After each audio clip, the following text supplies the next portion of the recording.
এক অভিযানপ্রিয় রাজকুমার পথ ভুলে ঢুকে পড়ল এক অভিশপ্ত সোনালী প্রাসাদে। রাজকুমারের নাম আরিয়ান।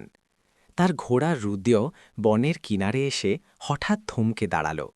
সামনে কুয়াশা ভেজা এক উপত্যকা, আর তার মাঝখানে মাথা উঁচু করে দাঁড়িয়ে আছে এক বিশাল প্রাসাদ।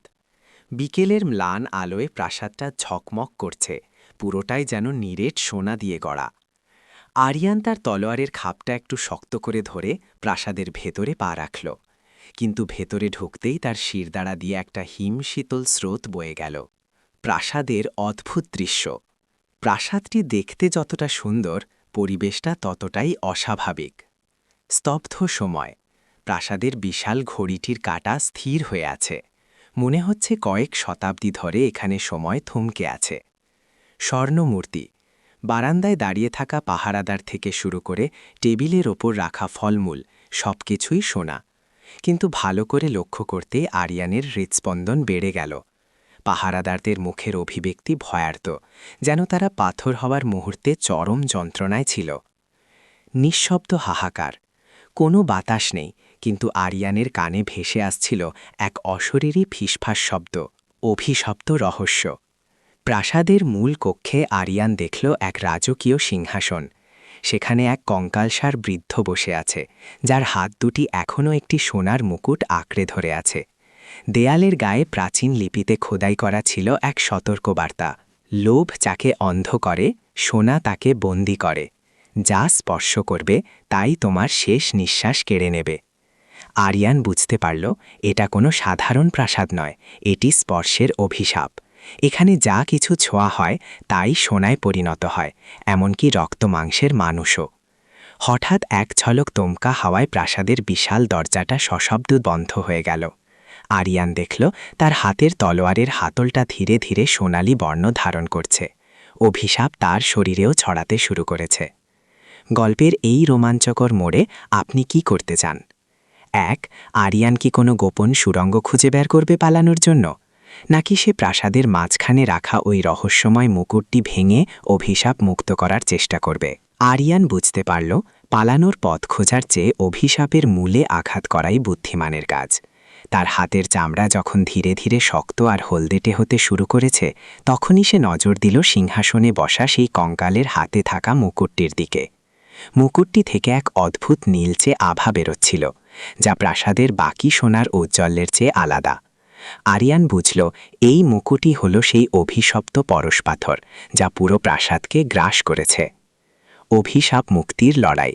আরিয়ান তার তলোয়ার উঁচিয়ে ধরল, কিন্তু সে জানত সরাসরি মুকুট স্পর্শ করলে সে নিজেও একটি নিশ্চল মূর্তিতে পরিণত হবে। তাই সে এক দুঃসাহসী পরিকল্পনা করল। তলোয়ারের আঘাত। আরিয়ান তার সর্বশক্তি দিয়ে তলোয়ারের ডগা দিয়ে মুকুটটিকে সিংহাসন থেকে নিচে ফেলে দিল। মেঝেতে পড়ার সাথে সাথে পুরো প্রাসাদ কেঁপে উঠল। মায়াবী চিৎকার। মুকুটটি থেকে এক বুক ফাটা আর্তনাদ শোনা গেল, যেন কোনো বন্দি আত্মা মুক্তি চাইছে। অগ্নি পরীক্ষা। আরিয়ান দেখল মুকুটের মাঝখানে এক বিশাল লাল মণি বসানো। সে তার তলোয়ারের হাতল দিয়ে সেই মণিটির ওপর সজোরে আঘাত করল। রূপান্তর ও মুক্তি। মণিটি চূর্ণ বিচূর্ণ হতেই এক তীব্র সাদা আলোয় চারপাশ ভরে গেল। আরিয়ানের চোখের সামনে এক অবিশ্বাস্য দৃশ্য ফুটে উঠল। প্রাণ ফিরে পাওয়া। দেয়ালের সোনালি প্রলেপ খসে পড়ে পুরনো পাথরের দেয়াল বেরিয়ে এলো। মুক্তি। সেই সোনার পাহারাদাররা ধীরে ধীরে রক্ত মাংসের মানুষে পরিণত হতে লাগল। দীর্ঘ কয়েক শত বছরের ঘুম থেকে জেগে উঠে তারা অবাক হয়ে এদিক ওদিক তাকাতে লাগল। আরিয়ানের পরিবর্তন। আরিয়ানের হাতের সেই সোনালি ভাবটা মিলিয়ে গিয়ে আবার সজীব হয়ে উঠল। প্রাসাদের সেই বৃদ্ধ রাজা, যিনি কঙ্কাল হয়ে গিয়েছিলেন, তিনি এক মুহূর্তের জন্য আরিয়ানের সামনে আবছা অবয়বে ভেসে উঠলেন। তার মুখে ছিল কৃতজ্ঞতার হাসি। তিনি ফিসফিস করে বললেন, লোভ মুক্ত হৃদয়ে প্রকৃত বীরত্ব বাস করে।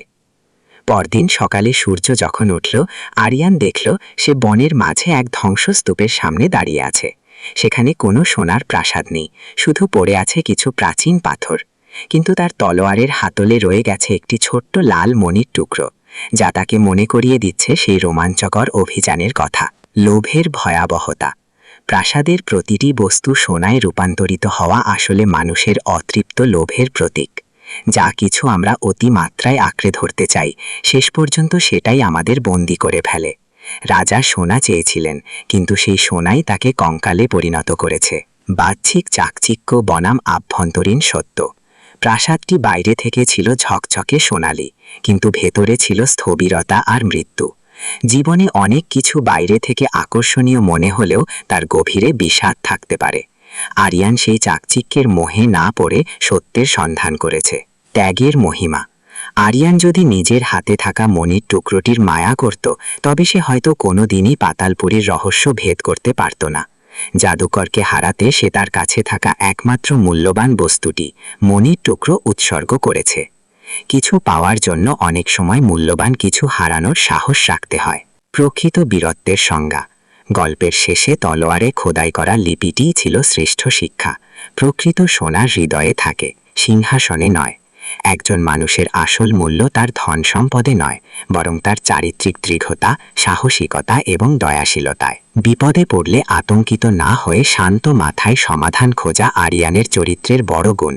সে গায়ের জোরের চেয়ে বুদ্ধিকে, যেমন মুকুটটি তলোয়ার দিয়ে দূরে সরানো, বেশি প্রাধান্য দিয়েছে। আরিয়ানের এই গল্পটি আমাদের মনে করিয়ে দেয় যে সাফল্যের চেয়ে সার্থকতা বড়।